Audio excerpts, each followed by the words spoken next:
গরমে তরমুজ খেয়ে আমরা সবাই তরমুজের বীজটা ফেলে দিই, কিন্তু জানেন কি এই তরমুজের বীজের মধ্যেই রয়েছে এমন কিছু নিউট্রিয়েন্টস যেটা টক্কর দিতে পারে অনেক দামি দামি ড্রাই ফ্রুটসকে।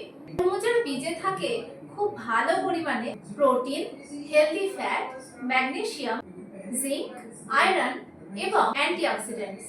ম্যাগনেসিয়াম মাসল, হার্ট আর নার্ভের ফাংশন ঠিক রাখতে সাহায্য করে। মানে একটা ফেলে দেওয়া বীজ হলেও এর কাজ কিন্তু অনেকের সারা দিন ক্লান্ত লাগে, মাসল ক্র্যাম্প হয়, এনার্জি কম থাকে।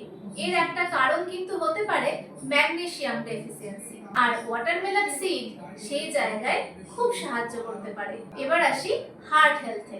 এই বীজে থাকা হেলদি ফ্যাট এবং অ্যান্টিঅক্সিডেন্ট শরীরের ব্যাড কোলেস্টেরল কমিয়ে দিতে সাহায্য করে এবং ব্লাড সার্কুলেশনকে সাপোর্ট করে, অর্থাৎ এটি হার্টের জন্য খুব ভালো। আর একটা ইন্টারেস্টিং ব্যাপার হলো তরমুজের বীজে থাকে জিঙ্ক, যা ইমিউনিটি এবং স্কিন হেলথের জন্য খুব দরকারি। স্কিন ডাল হয়ে যাওয়া অথবা বারবার অসুস্থ হয়ে পড়ার পিছনেও কিন্তু জিঙ্ক ডেফিসিয়েন্সি দায়ী। অনেকে ভাবতে পারেন বীজ খেলে পেটের সমস্যা হবে। আসল কথাটা হলো পরিমাণ মতো খেলে কোনো সমস্যাই হবে না, বরং অনেকগুলো উপকার পেয়ে যাবেন। রোস্টেড ওয়াটারমেলন সিড খুব ভালো স্ন্যাক্স হিসেবেও খাওয়া যেতে পারে। এখন প্রশ্ন হলো কিভাবে খাবে?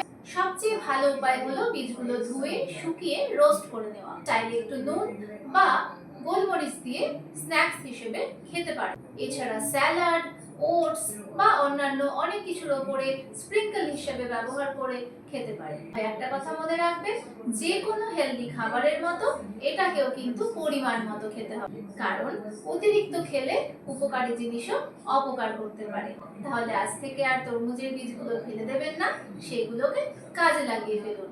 খাওয়া দাওয়া সংক্রান্ত এরকম আরো তথ্য পেতে গেলে সাবস্ক্রাইব করে রাখুন। এই ভিডিওটা ভালো লাগলে লাইক করুন।